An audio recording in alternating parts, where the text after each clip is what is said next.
Vamos a iniciar la actividad del día de hoy. Voy a presentar. Bueno, el día de hoy vamos a hablar sobre la primera parte en relación a las enfermedades endocrinológicas. Vamos a hablar sobre las pruebas de diagnóstico que existen para poder identificar esos trastornos relacionados a la glándula tiroidea, como es el caso del hipotiroidismo y del hipertiroidismo.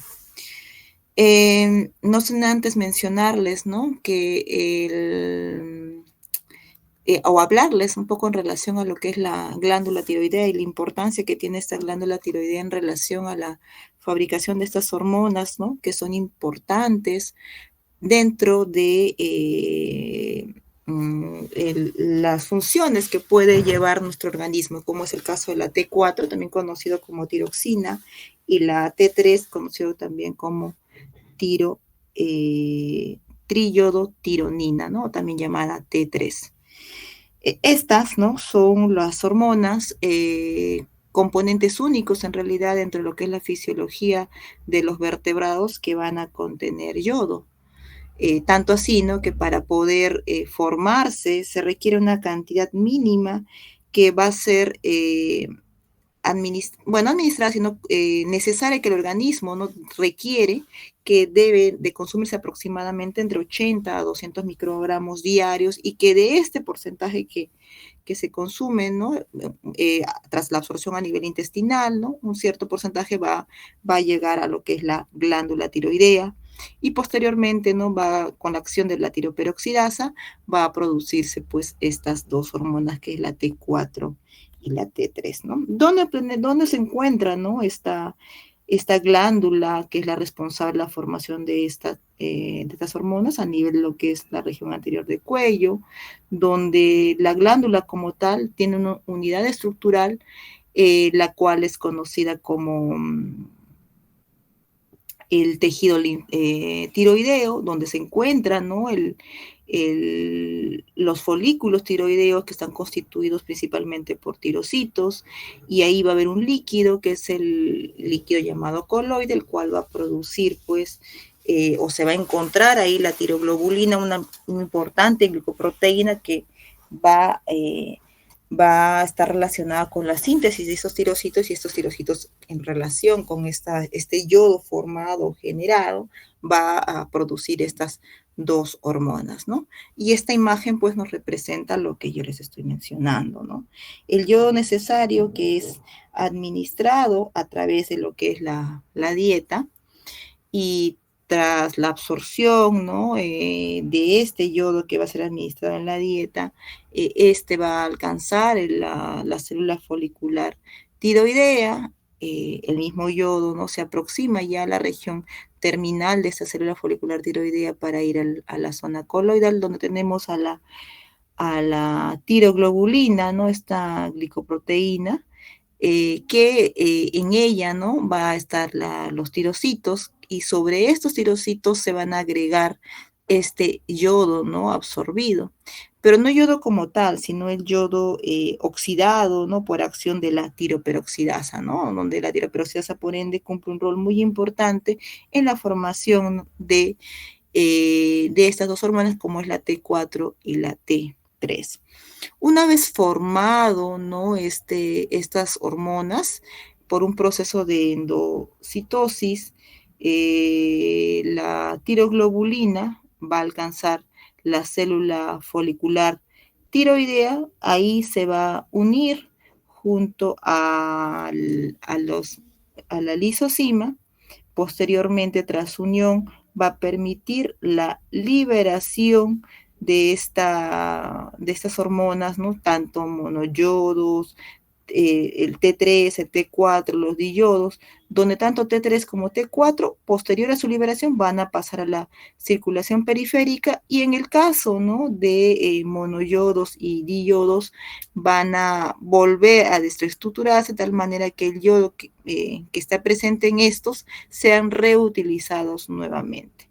Entonces, a la circulación van a pasar tanto T3 como T4, ¿no? T4 es el único lugar donde se forma es a nivel de la glándula tiroides. Sin embargo, T3, si bien es cierto, también se forma a nivel de la glándula tiroidea, también se puede formar a nivel periférico como consecuencia, ¿no? O la degradación de T4, principalmente a nivel hepático. Bueno, vemos aquí un poco del mecanismo de cómo estas hormonas tiroideas, tanto T3 como T4, es formado a nivel de la glándula tiroidea, donde podemos apreciar aquí nosotros, ¿no? Que para poder, ¿no? Ser sintetizado por la glándula tiroidea tiene que sufrir un estímulo, ¿no? Y este estímulo lo hace a través de lo que es la TSH, ¿no? TSH producida a nivel de la hipófisis o la glándula pituitaria anterior, la misma que va a ser estimulada por el hipotálamo. Estamos hablando del TRH de forma específica, ¿no? TRH que actúa sobre la glándula hipófisis anterior y esta, ¿no? Que produce TSH, y esta TSH que estimula la glándula tiroidea y la glándula tiroidea que permite, ¿no? La producción, ¿no? De T4 a T3. Este estímulo, ¿no? O esta producción por la glándula tiroidea surge como consecuencia de la presencia o de la ausencia de estas hormonas tiroideas en la circulación sistémica, ¿no? Actúa como un feedback. La regulación de la misma, ¿no? Va a estar mediada por estas hormonas T3, principalmente T4 circulante a nivel de la circulación, donde se sobreentiende, ¿no? Que cuando hay una suficiente cantidad de hormona tiroidea, esta va a actuar de manera negativa, inhibiendo de manera negativa sobre ya sea el hipotálamo o sobre la glándula pituitaria anterior. Y cuando hay la deficiencia, ¿no? De manera automática, también pues va a permitir la estimulación de la producción de estas hormonas tiroideas. Nuevamente, esta imagen nos muestra, ¿no? El tema de la retroalimentación de las hormonas tiroideas, tanto T4 como T3, para inhibir la producción hipotalámica de la hormona liberadora de tirotropina. Estamos hablando de la TRH y la producción de la hipófisis, es decir, la TSH. La TSH estimula la producción, ¿no? de la T4 y de la T3, ¿no? Y aquí vemos en la mano derecha, ¿no? La imagen de los folículos tiroideos, la importancia, ¿no? Del folículo tiroideo dentro del proceso de la formación de tanto la T3 como de T4 por acción, ¿no? O unión de la tirosinas con estos yodos y la participación de la tiroperoxidasa. Bien, yo hablaba hace un momento, ¿no? De que dentro del proceso de la liberación de las hormonas tiroideas, estos circulan a nivel periférico. Tenemos dos maneras de que las hormonas tiroideas puedan circular a nivel sanguíneo, ya sea de manera libre y en su mayoría de manera unida. Cuando nosotros hacemos la determinación en laboratorio, aparte de medir, ¿no? Con marcadores de la TSH, T4, T3 total, T4 libre o T3 libre, debemos de valorar en qué momento pedir estos exámenes y saber, ¿no? La utilidad de cada uno de ellos. La hormona o la fracción, la que no está unida, ¿no? Es decir, lo que es libre, es la forma activa de las hormonas, es decir, la hormona que va a ser utilizada por el organismo, la que va a actuar o la que va a cumplir una función determinada en nuestro organismo. Sin embargo, ¿no? Muchas veces podemos determinar la T4 total o la T3 total, pero al momento, ¿no? de determinar hay que valorar qué situaciones pueden influenciar de manera positiva o negativa sobre estas fracciones. Bueno, Esta es la imagen que nos muestra, ¿no?, en relación a la proporción de las formas de estas hormonas tiroideas que circulan a nivel plasmático. El mayor porcentaje está unido. ¿Unido a qué? A proteínas, ¿no? Por ejemplo, en el caso de la T4, ¿no?, tenemos que un 99.97% se va a encontrar unida, ¿no? Por otro lado, en el caso de la T3, tenemos un 99 también 0.7% que va a estar unida. Y solo un mínimo porcentaje, se entiende como free, se encuentra libre. ¿A qué se une? ¿No? A proteínas de unión a la tiroxina, como es la TBG, a la transterretina, a la albúmina. Por ende, se sobreentiende, ¿no?, que situaciones que pueden influenciar sobre estas proteínas van a tener relevancia sobre los valores periféricos de estas formas, ¿no? Eh, por ejemplo, ¿no? Se ha visto, ¿no?, que el consumo, por ejemplo, de medicamentos, ¿no?, influencian de manera positiva sobre la proteína transportadora, ¿no?, de la tiroxina, tipo, por ejemplo, anticonceptivos orales, ¿no? Condiciones fisiológicas como el embarazo van a aumentar también la proteína transportadora de tiroxina, esta TBG. Por lo tanto, frente a estas situaciones, ¿no?, es probable encontrar en personas que cursan con hipotiroideo, por ejemplo, T4 normales, ¿no?, o en personas que están con normales de hormonas tiroideas normales, elevados niveles de T4 totales, ¿no? El mismo efecto o ese mismo problema se vería, ¿no?, en personas que tienen alguna comorbilidad que disminuyen estas proteínas transportadoras, ¿no? Por ejemplo, cuadros de desnutrición, síndromes nefróticos, uso de corticoides, pacientes que tienen enfermedades tipo cirrosis hepáticas, van a mostrar disminución de estas proteínas transportadoras y por ende, ¿no?, los valores de T4 se pueden ver influenciados de manera negativa.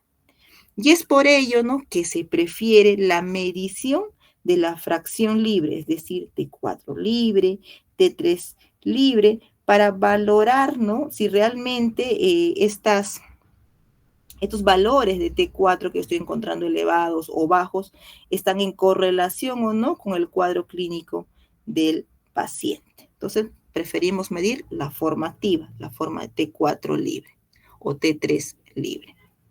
Otro punto importante que tenemos que tener en consideración al momento de la medición o de la interpretación de las hormonas tiroideas es valorar la relación normal que existe entre los niveles séricos de esta forma libre, ¿no?, T4 libre y la TSH.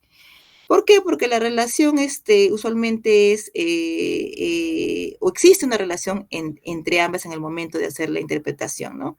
Tenemos, por ejemplo, casos de hipotiroidismo con niveles de TSH incrementados y niveles de T4 bajos. Tenemos casos de hipertiroidismo con TSH bajo, ¿no?, pero con niveles de T4 elevado, ¿no? Eso es lo que uno espera, siempre en cuando, ¿no?, el eje hipotálamo hipoficiario se encuentre intacto, ¿no?, para poder hacer su valoración. Vamos a ver que existen diferentes pruebas en laboratorio para poder hacer la determinación de los trastornos hipo o hipertiroideos. Dentro de ellos tenemos el TSH, T4, T3 libre, T3 total. Sin embargo, muchas veces, ¿no?, debemos de conocer este factor que yo les decía, ¿no? Si existe o no algún tipo de patología que pueden influenciar sobre las proteínas transportadoras, ¿no?, que podrían mostrarnos resultados que nos podrían confundir en el momento de hacer la interpretación. Cuando hablo de un eje hipotálamo hipofisiario, estoy hablando de que no existe alguna patología en estas áreas, o cuando no existe, o cuando no existe, mejor dicho, alguna alteración desde el punto de vista de enfermedades, ¿no? Que influenciarían sobre estas, sobre estas pruebas, ¿no? Se prefiere, ¿no? Para determinar un trastorno hipohipertiroideo, la determinación de TSH, más que la determinación del T4 o el T3 total, por ejemplo, ¿no? Y eso, como les dije, está en relación a esas proteínas, ¿no? Que podrían influenciar de manera negativa o positiva sobre estas hormonas tiroideas. Por otro lado, varias condiciones clínicas y agentes farmacológicos pueden alterar esta relación T4 libre y TSH. Bueno, cuando hay una función hipotálamo-hipófisis normal, ¿no? Se produce una relación logarítmica lineal inversa entre lo que es la TSH y la T4 libre sérica, por retroalimentación negativa que ejercen las hormonas tiroideas, inhibiendo la secreción de la TSH hipofisiaria. Por lo tanto, la función tiroidea se puede determinar directamente, ya sea midiendo el producto primario, la hormona, ¿no? T4 preferentemente como T4 libre. Ya les expliqué por qué medir mejor el T4 libre sobre la T4 total, o indirectamente mediante el TSH. De esto se desprende, ¿no? Que una TSH elevada y una T4 baja son características de hipotiroidismo, mientras que una TSH baja y una T4 elevadas lo van a hacer de hipertiroidismo.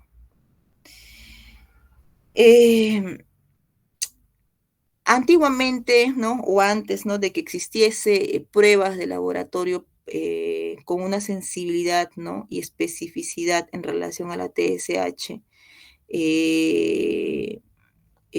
quizás no lo adecuadas, se adicionaba, ¿no? Sobre la TSH otro tipo de pruebas.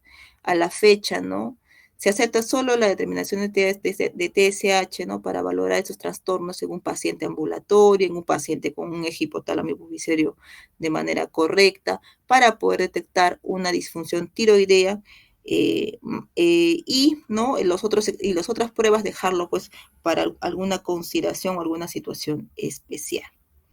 Antes, ¿no? La determinación de TSH o los valores, ¿no? De determinación de TSH no tenían esa sensibilidad, ¿no? Ahora podemos determinar valores, ¿no? Que van, pues, menores a 1, ¿no? 0.5, 0.2, ¿no? Situaciones de TSH que nos podrían indicar, o valores que nos podrían indicar un caso de un hipertiroidismo, ¿no? Antes no se tenía esa sensibilidad o ese límite, ¿no? Para poder identificar esos valores, ¿no? Dejando muchas veces de lado de diagnosticar bastantes hipertiroidismos. Esto es una imagen que nos demuestra, ¿no? Esta relación logarítmica lineal, ¿no? Que se presenta ante trastornos, ¿no? De hiper o hipotiroidismo, ¿no? Si tengo TSH bajas, ¿no? O un paciente hipertiroideo o un paciente con tirotoxicosis se comporta pues con TSH bajas versus, ¿no? Hormonas de T4, en este caso libres, incrementadas.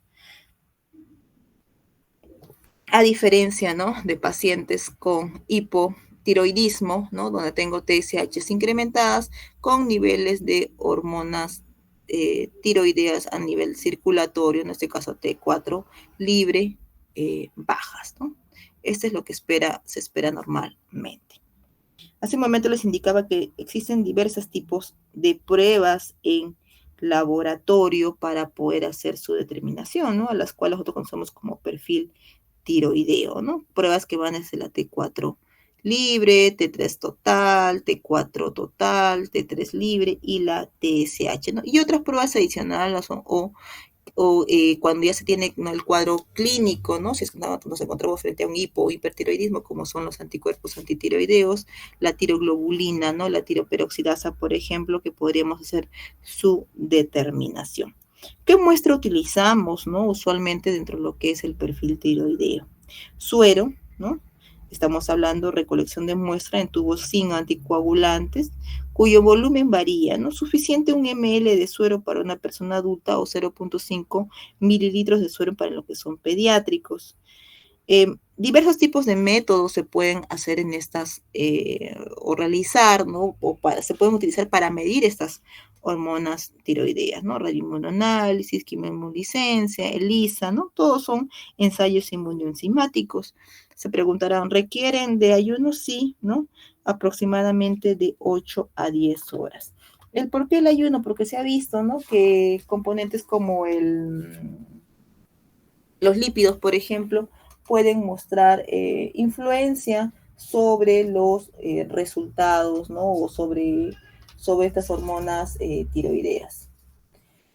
Valores van a variar, ¿no? TSH 0,5 a 6, ¿no? Según la edad y según el sexo. Y a continuación van a ver ustedes todos estos valores que van a estar influenciados, ¿no? Por el sexo, por la edad del paciente, ¿no? Mientras más joven sea, mayor posibilidad de tener valores más elevados, ¿no? Mientras uno va envejeciendo, los valores también de TSH, por ejemplo, van a ir disminuyendo, y en el caso, ¿no? de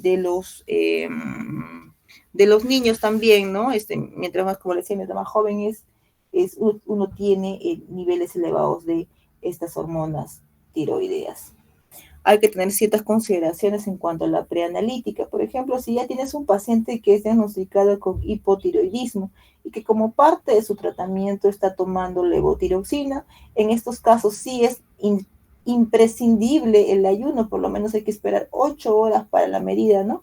Del T4 libre, porque se puede generar interferencias y reportarse, ¿no? Los valores elevados, y eso está en relación a la medicación más que a la condición clínica en la cual se encuentre el paciente en ese momento, ¿no? No solamente utilizamos este perfil tiroideo, la determinación de TSH o la medición T4 libre como diagnóstico de hipertiroidismo, sino también en aquellos casos en que ya está un paciente que ya ha sido diagnosticado y que ha recibido parte del tratamiento, como por ejemplo la utilización del yodo radioactivo para valorar, ¿no? En aquellos pacientes que tienen antecedentes o familiares de pacientes que tienen antecedentes con enfermedades tiroideas, en personas, ¿no? que toman algún tipo de medicación que pueden influenciar, ¿no? Sobre los marcadores tiroideos, disminuyendo sus valores, por ejemplo, en el caso de la dopamina y los glucocorticoides. En pacientes recién nacidos, cuando hablemos sobre tamizaje en el recién nacido, van a dar cuenta que la determinación de TSH es importante para valorar, ¿no? El hipotiroidismo congénito, o en pacientes que ya tienen, ¿no? Una enfermedad tiroidea, es decir, hacer un seguimiento de cómo se encuentran estos pacientes. Entonces, las condiciones en las cuales uno puede utilizar la determinación de estas hormonas tiroideas son múltiples, ¿no? No solamente como diagnóstico, sino también sirven como seguimiento. Bueno, como les decía, hay diferentes tipos de pruebas que se utilizan, ¿no? Como dentro del perfil tiroideo, pero hay que saber utilizarlos y saber en qué momento estas hormonas tiroideas pueden mostrar cambios, ¿no? Como regla general, tanto las TSH como la T4 libre, la T3 libre o la T4 total, van a mostrar variaciones. Usualmente, los valores de todos estos, ¿no? De este perfil tiroideo son mucho más altas en condiciones de invierno que en condiciones de verano, ¿no? A eso se conoce como variación intraindividual. Igual, ¿no? Las variaciones fisiológicas que se pueden presentar dentro de un mismo día también va a variar, ¿no? Que van incluso del 20%, 15%, 50%, como por ejemplo para lo que es la T4, ¿no? Uno puede mostrar un valor en una determinada hora del día, volver a tomar ese paciente en otra hora y volver también a cambiar, ¿no? Entonces, es más, ¿no? En el caso de la TSH se ha determinado que los valores, ¿no? de variación van a ser mucho más altos en la noche que durante el día. Entonces, hay variación intraindividual, ¿no? En una misma persona fluctúan estas hormonas tiroideas, en una misma persona cambian en condiciones de invierno, ¿no? Entonces, se debe se debe valorar, o sea, la toma de muestra en una determinada hora, ¿no? Si es que se va a hacer un seguimiento o si es que se va a hacer un control. Hay que considerar también qué tipo de medicamento está tomando el paciente. Ya mencioné hace rato, ¿no? Usar medicamentos tipo dopamina, glucocorticoides, ¿no? Van a influenciar de manera negativa sobre los valores de TSH. Lo mismo sucede, ¿no? En el caso de drogas como el diazepam, la carbamazepina, fenitoína, ¿no? Ácidos valproicos, por ejemplo, que van a disminuir los valores de T4. El litio, la fenitoína, la heparina, por ejemplo, también influencia sobre la T4 libre. En el caso de propanolol, glucocorticoides, disminuyen los valores de T3, ¿no? Entonces, hay muchas situaciones que pueden influenciar, ¿no? Variaciones intraindividuales, el uso de algún tipo de medicamentos, incluso, ¿no? Una condición fisiológica, el estar embarazada, ¿no? Hace que se aumenten los niveles de T4, ¿no? La obesidad, por ejemplo, igual, ¿no? Hace que se incremente los niveles de T4, los niveles de T3, el hacer mucho ejercicio, ¿no? O el estado de desnutrición, de pérdida de proteínas, ¿no? O de seguir un tipo de una dieta rigurosa, influencia sobremanera negativa sobre los valores de T4. Entonces, son diferentes situaciones que debemos de valorar al momento de interpretar un resultado. Entonces, bueno, volviendo a tomar, ¿no? Recapitulando en qué momento utilizar estas hormonas tiroideas, ¿no? Cuando el estado tiroideo es estable y la función hipotálamo está intacta, la determinación de TSH es la más sensible que la T4 libre para detectar exceso o deficiencia leves, ¿no? De hormonas tiroideas. Ya les dije el por qué, ¿no? Principalmente porque tenemos proteínas que están unidas a estas T4, ¿no? En el sentido de que pueden influenciarnos de manera negativa o de manera positiva. Por eso que se prefiere la TSH que no tiene o que no muestra ningún tipo de variación, ¿no? Debido a estas situaciones, ¿no? No olvidarnos de que, si bien es cierto, la TSH no muestra cambios por estas proteínas, ¿no? Transportadoras, existen situaciones, ¿no? Que pueden cambiar, ¿no? Como variaciones fisiológicas o el consumo de algún tipo de drogas. Pacientes con estado tiroideo inestable, la determinación de T4 libre es un indicador más confiable del estado tiroideo que la TSH. Cuando el estado tiroideo es inestable, como por ejemplo durante los 2 o 3 primeros meses de tratamiento para el hipo o el hipertiroidismo. ¿Qué podemos hacer si nos encontramos frente a estas situaciones, ¿no? Clínicas? Si tenemos un TSH sérico normal, no se realizarán más pruebas. Si tenemos un TSH alto, ¿no? Estamos pensando ya en un hipotiroidismo, se podría agregar, ¿no? La T4 libre para determinar el grado de hipotiroidismo. Por otro lado, si tengo una TSH baja, puedo agregar de T4 y T3 libres para determinar el grado de hipertiroidismo. Estaba hablando de TSH, de T4, pero no mucho de T3, ¿no? Pero en el caso de hipertiroidismo, sí se ha demostrado la utilidad de determinar T3, ¿no? T3 en todo caso se utiliza, ¿no? Cuando estemos frente a un caso de sospecha de hipertiroidismo. Sin embargo, medimos tanto TSH sérica como la T4 libre si se sospecha de una enfermedad hipotálamo o pituitaria, por ejemplo, una mujer joven con amenorrea y fatiga, o medimos T4 libre en el suero si el paciente tiene síntomas convincentes de hiper o hipotiroidismo a pesar de un resultado normal de TSH. Ya. ¿Qué pasa en pacientes hospitalizados? Entonces, todo lo que hemos mencionado anteriormente hace referencia de un paciente que se encuentra ambulatorio, sino que no tiene ninguna otra comorbilidad más que probablemente su problema tiroideo, ¿no? Pacientes hospitalizados, paciente que puede haber ingresado por cualquier otra circunstancia y que adicionalmente tiene probablemente un problema tiroideo.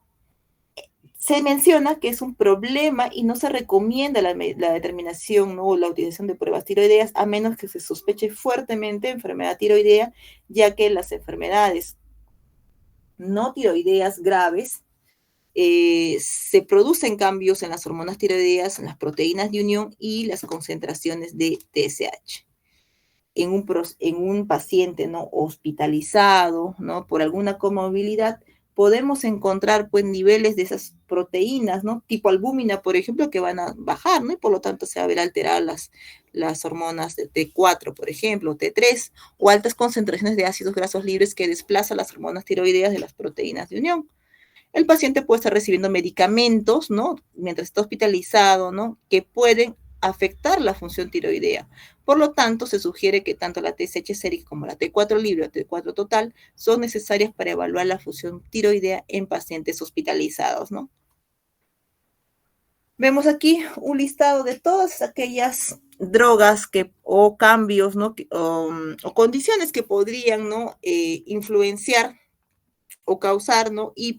O hipertiroidismo en el momento de la interpretación, ¿no? De mis resultados, ¿no? De las hormonas tiroideas. Por ejemplo, ¿no? Drogas que causan hipotiroidismo, dopamina, ¿no? Por supresión de la TSH, drogas que causan hipertiroidismo, ¿no? Amiodarona estimula la síntesis, ¿no? De hormonas tiroideas, interferón alfa, interleuquina, drogas que causan una función anormal, ¿no? Tiroidea, o con pruebas, o pruebas de disfunción tiroidea, ¿no? Baja unión, por ejemplo, la TBG, que es la proteína de unión a la tiroxina, andrógenos, glucocorticoides, o alta unión, ¿no? Estas proteínas, estrógenos, heroína, por ejemplo, ¿no? Que incrementan los niveles de T4, carbamazepina, rifampicina, fenobarbital, ¿no? Que suprime la secreción de TSH, glucocorticoides, ¿no? Y así tienen un listado de drogas que podrían influenciar que deberíamos considerar en el momento de la interpretación, sobre todo de pacientes que están hospitalizados. Bien, entonces ahora vamos a hablar sobre el trastorno como tal, ¿no? Hemos hablado de lo que es las condiciones preanalíticas, de cómo se debe recolectar, el por qué es importante el ayuno, para qué pedir, ¿no? Estas pruebas, ¿no? Yo les hablé que no solamente se busca el diagnosticar hipertiroidismo, sino también hacerle seguimiento, ¿no? Entonces, para valorar si ha resultado de manera adecuada o no una terapia, ¿no? Recibida, te sirve para valorar tamización en caso de los recién nacidos. Hay muchas utilidades del perfil tiroideo, ¿no? Pero principalmente valorar, ¿no? Si te encuentras frente a un trastorno, ¿no? Conocido como hipo, ¿no? O hiper, ¿no? En el caso del hipertiroidismo, de tirotoxicosis. Pero antes de eso, ¿no? Tú tienes que sospechar clínicamente. Por ejemplo, ¿en quiénes sospechas hipertiroidismo? En aquellos pacientes que están ansiosos, que tienen una irritabilidad afectiva, que están nerviosos, que son irritables, que refieren intolerancia al calor, que muestran aumento en la sudoración, que bajan de peso, ¿no? A pesar de que tienen un apetito normal, de que tienen temblor, palpitaciones, taquicardias, oligomenorrea, ginecomastia, ¿no? Y el caso de los varones de disfunción eréctil. Aparte, ¿no? No solamente debes de sospechar, sino también al momento del examen tú puedes encontrar algún hallazgo clínico que te sugiere algo, ¿no?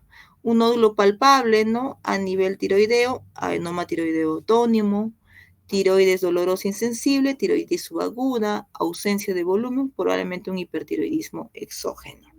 Entonces, con esto muestro, ¿no? Que dentro de las causas del hipertiroidismo, ¿no? Son diversas. Entonces, cuando tú sospechas de hipertiroidismo, el siguiente paso es identificar cuál es la patología como tal que está llevándote a ese proceso de hipertiroidismo, ¿no? Y así que tenemos hipertiroidismo primario, secundario también, la central. De todas estas formas de presentación de hipertiroidismo, la forma más común es el hipertiroidismo primario, y dentro del hipertiroidismo primario, la enfermedad de Graves. ¿Qué cosa es la enfermedad de Graves? Una enfermedad autoinmune, la cual se produce pues por la presencia de anticuerpos, antitiroglobulina, el antirreceptor TSH, también conocido como TRAP. Por lo tanto, lo que también mediremos pues son estos, ¿no? Los TRAP, ¿no? El antirreceptor TSH, si tú sospechas, ¿no? De una enfermedad autoinmune tipo enfermedad de Graves, donde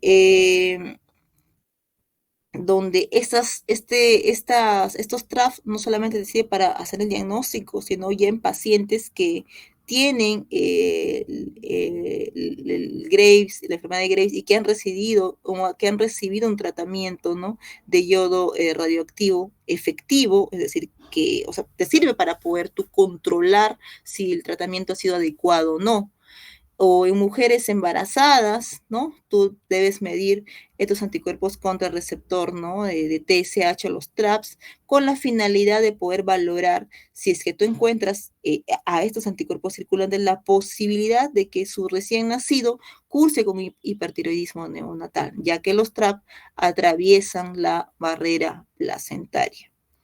Y hay otras causas, ¿no? Bocio nodular, multinodular tóxico, adenoma tóxico, neoplasia trofobástica, la tiroiditis subaguda de Kervain, ¿no? Enfermedad no tiroidea, las tirotoxicosis facticias, ¿no? La tirotoxicosis por T3, la tirotoxicosis por T4, y tenemos también ahí, ¿no? La forma central, la secundaria, la que es producida, ¿no? O un adenoma epifisial de traductor de TSH, que debido, ¿no? A este adenoma hipoficial vamos a tener niveles de TSH con niveles incrementados de T4. Bueno, también hay cánceres, ¿no? Que te pueden producir estos trastornos. Y aquí vemos algunos hallazgos en relación al laboratorio. Cuando hablamos de hipertiroidismo primario, TSH baja, T4 libre y T3 elevado.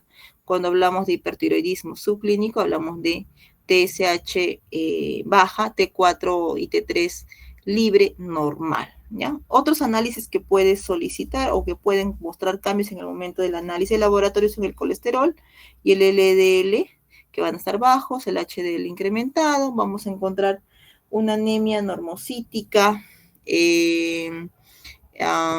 normocrómica, vamos a encontrar concentraciones de fosfatas alcalina y osteocalcitonina aumentada también.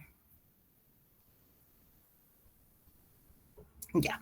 Hay otras condiciones, como les decía, ¿no? Que te pueden indicar procesos de hipertiroidismo, como son las toxicosis por T3, ¿no? Puede el paciente tener todos los síntomas de hipertiroidismo. Sin embargo, al momento de su análisis, lo que vamos a encontrar es que solamente T3 está incrementada con TSH baja, ¿no? Mientras que nuestros valores de T4 están normales. Entonces, puede ser un caso de Graves, puede ser un caso de embocio multinodular, ¿no? O considerar solamente que este paciente, ¿no? Por diversas circunstancias, está consumiendo solo T3. En el caso de toxicosis por T4, igual, ¿no? Tenemos un paciente con síntomas de hipotiroidismo, donde vamos a encontrar TSH baja, T4 altas y T3 normal. Son hipertiroideas con enfermedad no tiroidea. Es decir, ¿no? Estas circunstancias en las cuales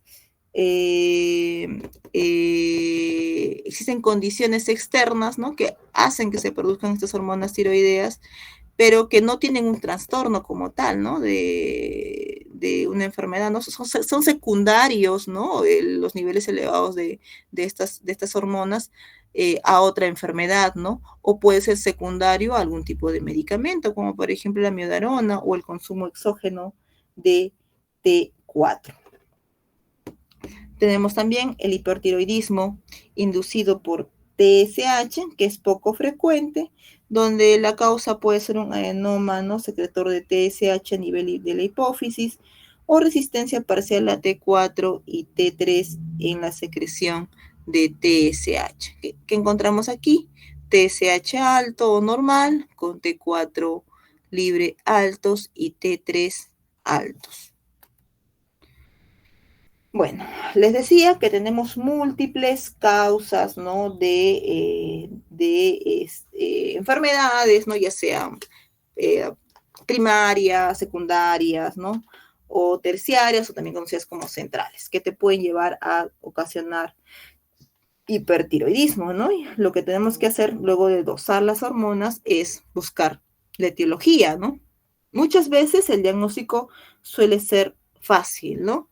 Sobre todo considerando que entre las causas no más frecuentes tenemos a la de Graves y que más adicionalmente a que tú tienes en conocimiento que Graves es una de las más frecuentes, tienes clínicamente a este paciente con una oftalmopatía, palpas tiroides grande, que no son nodular y que adicionalmente pues tienen marcadores o hormonas pues, tiroideas elevadas, ¿no? Que te sugieren, ¿no? La posibilidad de Graves. Sin embargo, ¿no? Necesitas pues de pruebas de laboratorio para poder corroborar, ¿no? Y pruebas pues que tienes que solicitar, como por ejemplo la medición de anticuerpos contra receptores de tirotropina, que son las TRAF, también llamados TSI, TB2, TB1, ¿no? También puedes utilizar la determinación de captación de yodo. Puedes valorar, ¿no? Cómo es el comportamiento frente al yodo radioactivo, si su absorción es alta, su absorción es baja, ¿no? Y dependiendo de eso te puede sugerir algo. La determinación de los anticuerpos receptores de tirotropina, ¿no? Las TRAF, en lo que es el diagnóstico, ¿no? De Graves tiene una sensibilidad que alcanza hasta el 97% y una especificidad del 99%. Bueno, y ya les mencioné, ¿no? Que el estudio y la búsqueda de estas hormonas o estos anticuerpos contra el receptor de tirotropina debe realizarse siempre en las gestantes ya diagnosticadas, ¿no? Y tratadas, ¿no? Para el hipertiroidismo, en vista que puedes atravesar la placenta, ¿no? Y al atravesar la placenta, estos pueden producir un hipertiroidismo neonatal, ¿no? Vemos aquí algunas situaciones, ¿no? Que en relación, ¿no? A la captación de yodo radioactivo, si es que este es normal o alto o simplemente es ausente, te puede sugerir algo, ¿no? Si es que es normal o alto, enfermedades autoinmunes tipo enfermedad de Graves, ¿no? Si es que es ausente, por ejemplo, la tiroiditis, debido, ¿no? A las facticias, por ejemplo, por T4 o por T3, ¿no? O al consumo de algún tipo de medicamentos tipo amiodarona, ¿no? Son situaciones que la captación de yodo va a estar prácticamente ausente, ¿no? O bajas. Vamos a hablar ahora de del otro cuadro, ¿no? Que tú esperas encontrar frente a un dosaje de hormonas tiroideas, y esto es el hipotiroidismo. Tú pides hormonas tiroideas en el caso de que sospeches hipotiroidismo cuando un paciente, ¿no? Viene, ¿no? Por frío o intolerancia al frío, astenia, que adicionalmente tú examinas su cabello es frágil, tiene la piel seca, que adicionalmente te refiere a estreñimientos, calambres musculares, hipermenorrea en el caso de las mujeres, bocio, mixedema, ¿no? Y que adicionalmente, ¿no? Bueno, se ha visto que en caso de frecuencia las mujeres, ¿no? Muestran mayor posibilidad, ¿no? De encontrarse este diagnóstico. Entonces, frente a esas circunstancias, tú podrías sospechar, ¿no? De un hipotiroidismo. Diferentes también causas, ¿no? Que te pueden dar hipotiroidismo. Puede ser de causa primaria, ¿no? Causa central y dentro de la central, ¿no? A nivel hipotalámico o a nivel hipofisiario. En el caso primario tenemos, por ejemplo, la tiroiditis de Hashimoto, el hipotiroidismo iatrogénico, el yodo inducido, hipotiroidismo provocado por fármacos, en el causa central, ¿no? Ya sea por TSH o por problemas a nivel de la TRH, estamos hablando generalmente de adenomas o de tumores que podrían estar en esas áreas, ¿no? Podemos mencionar, ¿no? Que dentro de estas causas, ¿no? Una de las enfermedades que también son frecuentes desde el punto de vista primario es la tiroiditis de Hashimoto, que al igual que la enfermedad de Graves, esta es una enfermedad autoinmune, ¿no? Que lo que lleva pues es a la acumulación linfocitaria y aparte, ¿no? De abundantes células plasmáticas que van a ocasionar pues destrucción de la glándula tiroidea, ¿no? Como teníamos los TRAFs como pruebas específicas y sensibles para, para enfermedad de Graves, aquí tenemos, ¿no? Los anticuerpos contra la tiroperoxidasa, los anti-TPO, ¿no? Que van a ser uno de los primeros en aparecer cuando tú te encuentras frente a un cuadro de un hipotiroidismo de causa autoinmune. Estamos hablando de Hashimoto, ¿no? También, ¿no? La antitiroglobulina, que también está presente. Ya, ¿cómo es el comportamiento del marcador a nivel periférico, ¿no? De estos hipotiroidismos, ¿no? Usualmente tenemos en hipotiroidismo primario TSH alta, T4 libre baja. En un hipotiroidismo secundario tenemos TSH baja, ¿no? Con T4 libres baja. Y en el caso, ¿no? De la tiroides de Hashimoto adicionalmente, ¿no? A tener en la fase ya de hipotiroidismo, porque la tiroides de Hashimoto usualmente tiene una fase de hipertiroidea y de ahí se produce la fase del hipotiroideo. Vamos a encontrar anticuerpos anti-TPTO y anticuerpos contra la tiroglobulina, incluso, ¿no? Los TRAF, ¿no? Aquí tenemos diferentes tipos de estados de hipotiroidismo, ¿no? El subclínico, donde solamente el primer marcador en presentarse o manifestarse suelen ser los TSH, que van a ser incrementados, y ya en un tiroidismo claramente definido, donde tenemos TSH incrementada, ¿no? Con T4 y T3 normal. Y por último, tenemos aquí una serie de patrones, ¿no? De la función tiroidea, donde valores, ¿no? O comportamientos en relación a estas hormonas tiroideas TSH, T4, T3, nos puede sugerir alguna situación, ¿no? Desde el punto de vista clínico, ¿no? Por ejemplo, ¿no? Tenemos un paciente que solo recibe, ¿no? O es eutiroideo, es decir, no tiene ningún tipo de patología tiroidea, pero que recibe terapia contra, o recibe terapia de T3, ¿no? Vamos a encontrar niveles incrementados de T3, ¿no? Pero con niveles de TSH normales.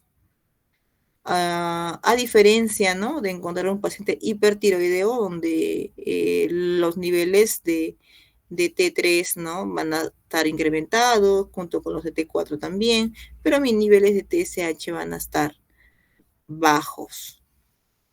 Mostramos aquí un hipertiroidismo, ¿no? Subclínico donde el único marcador que suele incrementar, bajar, ¿no?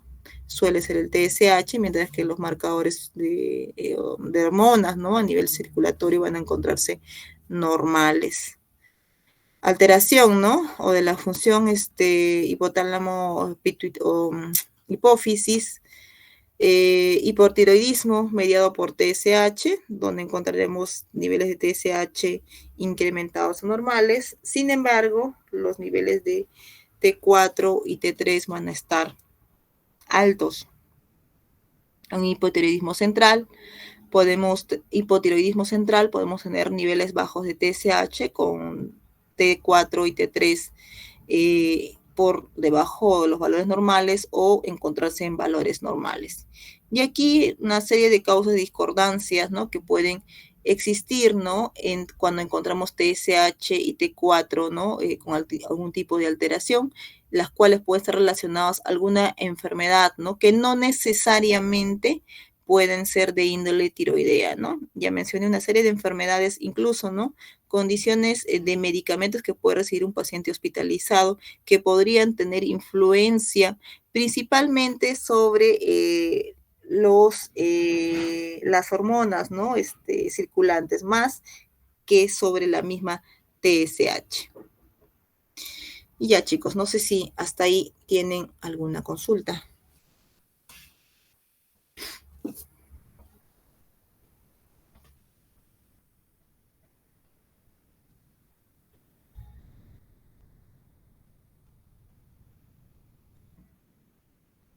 ¿Jóvenes están?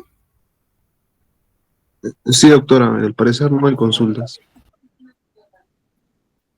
Ya, jóvenes. Ya, entonces, eso sería la actividad que tenía eh, programada para el día de hoy.